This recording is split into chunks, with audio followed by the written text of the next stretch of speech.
Menno Simons is the one true Dutch religious reformer. A Dutchman who rocked the cradle of a worldwide faith fellowship. His particular achievement was to assume leadership and give form to Anabaptism in difficult times. He took the Bible as the foundation, the community of believers as the heart of Christian life.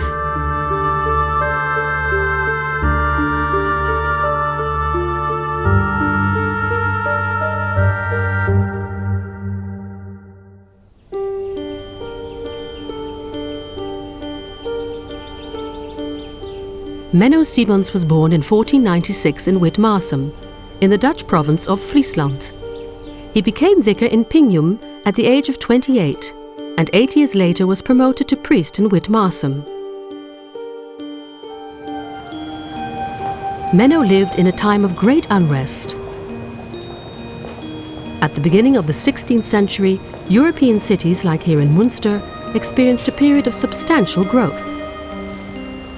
The populace was coming of age, aided by the development of the printing press. The power base of the Church and of Charles V was weakening.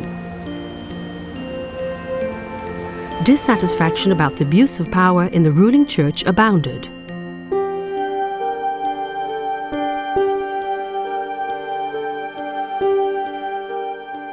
Menno Simons had already begun to have his doubts about the Church's interpretation of the sacrament and the practices surrounding infant baptism. He incorporated these views into his preaching. Doubt turned to disagreement, and in 1536 he renounced the Church. He was 40 years old.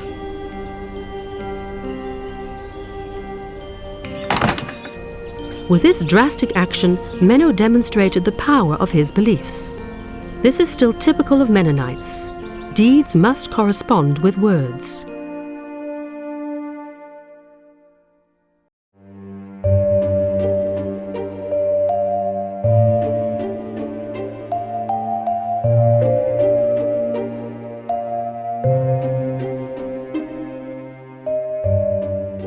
Martin Luther was the best-known reformer in Germany. He criticized allowing people to pay for religious penances. In fact, according to that practice, you could even buy your way into heaven. Similar criticism was brewing in Switzerland, where Ulrich Zwingli was a major reformer.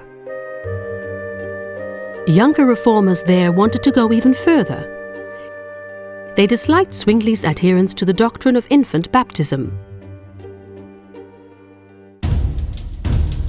The Anabaptist movement was born. The concept of adult baptism was introduced to the Netherlands by Melchior Hofman.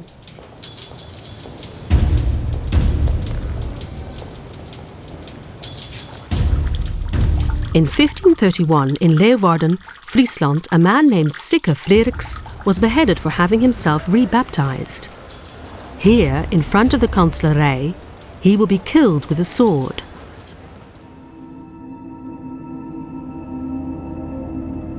The body placed upon a wheel, and the head upon a pole.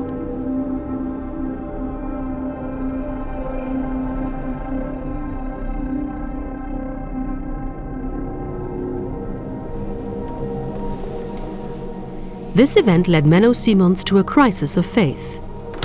He could find no foundation in the Bible for many church practices. In the light of his investigations, he chose for the baptism of mature adults.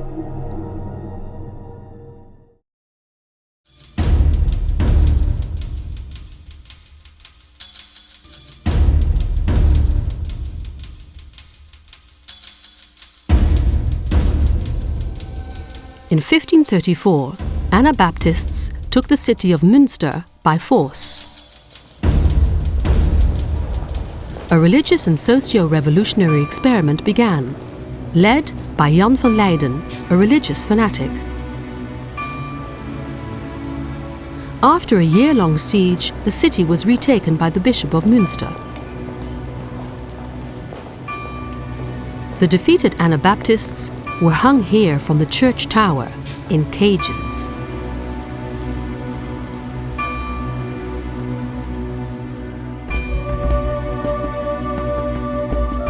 A year later, the Abbey of Olderklooster near Bolsward was also occupied by Anabaptists. Schenk van Tautenburg, Charles V's governor in Friesland, recaptured the abbey with a large army. Many of the Anabaptist occupiers were subsequently executed. Among these were people from Menno Simons's parish, including his brother.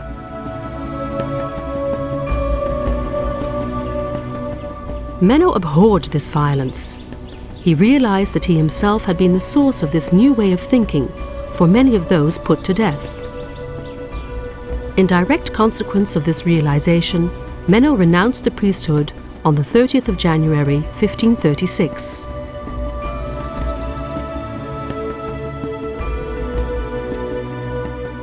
Following his example, the Anabaptist movement has followed a course of peace-seeking non-violence for almost 500 years. In addition, followers of Menno do not normally take a vocation that involves making life or death decisions.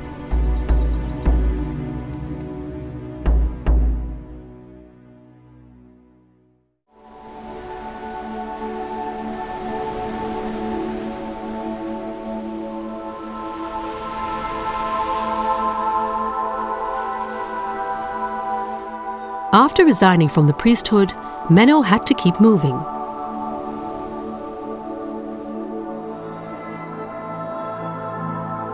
Most likely he travelled first to Groningen. There he was baptized anew by Obbe Philips, got married and fathered 3 children. His peaceable convictions gained him much respect, and he was asked to lead the Anabaptist movement. In his role as elder, he visited the scattered Anabaptist communities. His territory extended from the northern Dutch provinces to the Baltic states.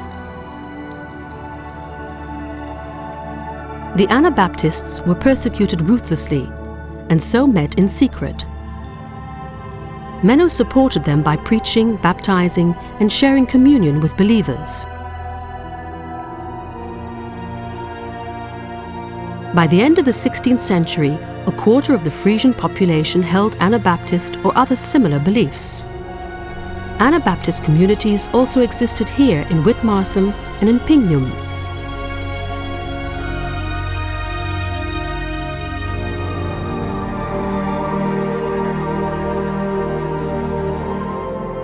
In 1539, Menno's book, Foundation of Christian Doctrine, came out. It described the basis for life as guided by faith. He believed that the close community of believers should share a strict lifestyle, austere and devoid of external display. The community itself should bear testimony, not merely in word, but also in deed.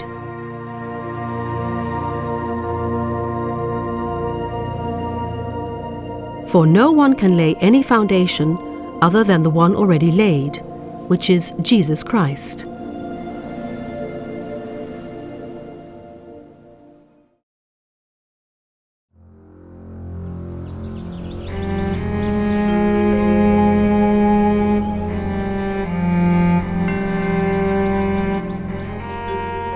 In 1542, notification was posted accusing Menno Simons of rebaptism.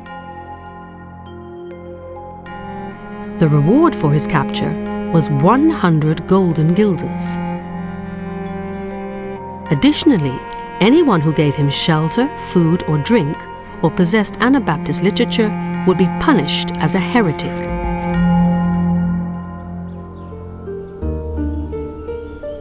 Menno Simons and his family sought sanctuary in Wismar, Germany, and later in Wüstenvelde.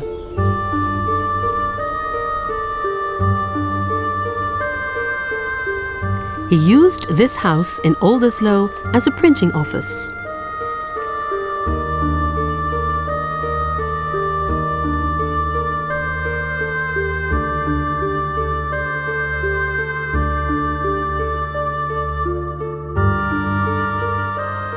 This lime tree was supposedly planted by Menno.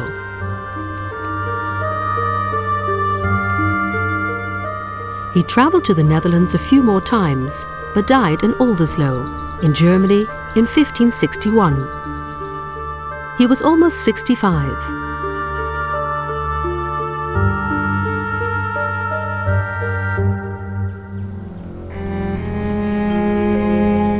Menno died a broken man, because the religious community he left behind had not yet found a clear direction. He had also been a fugitive for almost 25 years.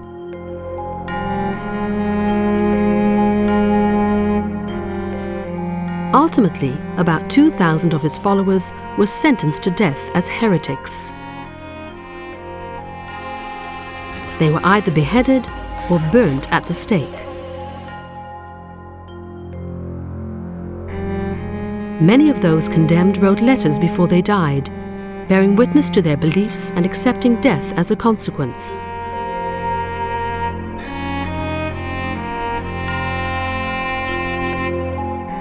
These testimonials were collected and saved and have been read by Mennonites over the centuries.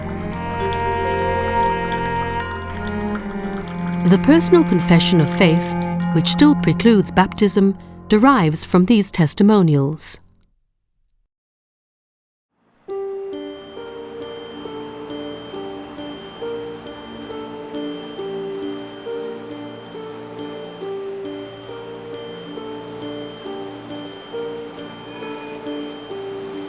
In the 17th century, Mennonites still refused to swear allegiance to a civil power. Individual responsibility for life and faith was central. Vocationally, they focused on trade and industry, like here in Amsterdam.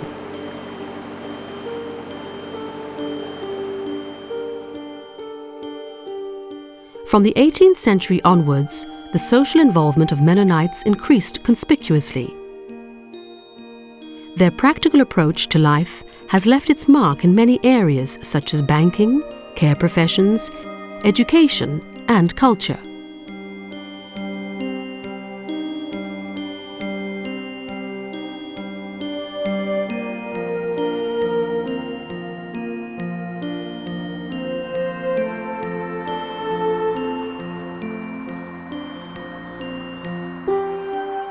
In this Mennonite church in the Frisian village Bovenknijpe, Anna Zernike became the first female pastor in the Netherlands at the beginning of the 20th century.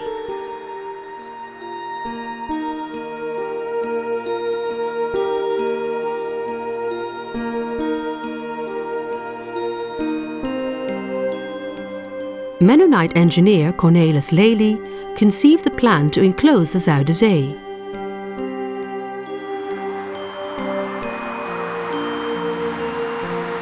Construction of the 20-mile-long enclosure dike was completed in 1932.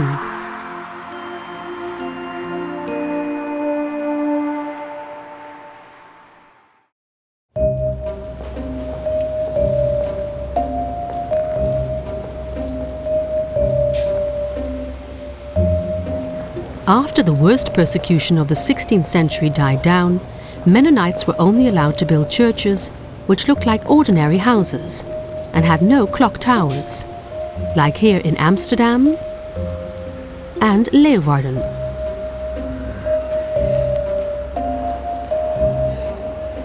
A house used to be where the square is now.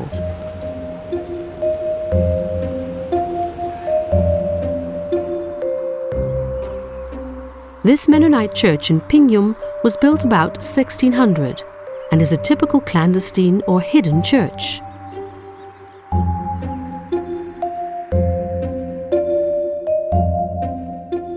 The men sat on benches along the walls and the women on chairs in the middle.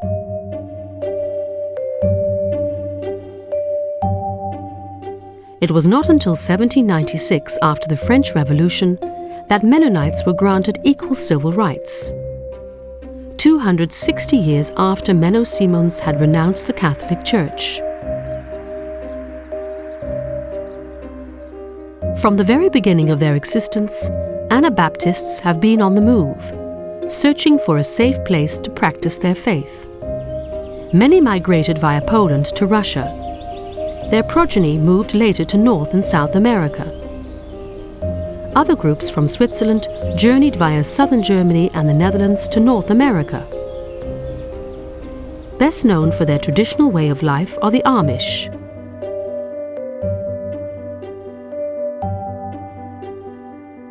In the 20th century, missionaries initiated new faith communities all over the world, especially in Africa and Southern Asia.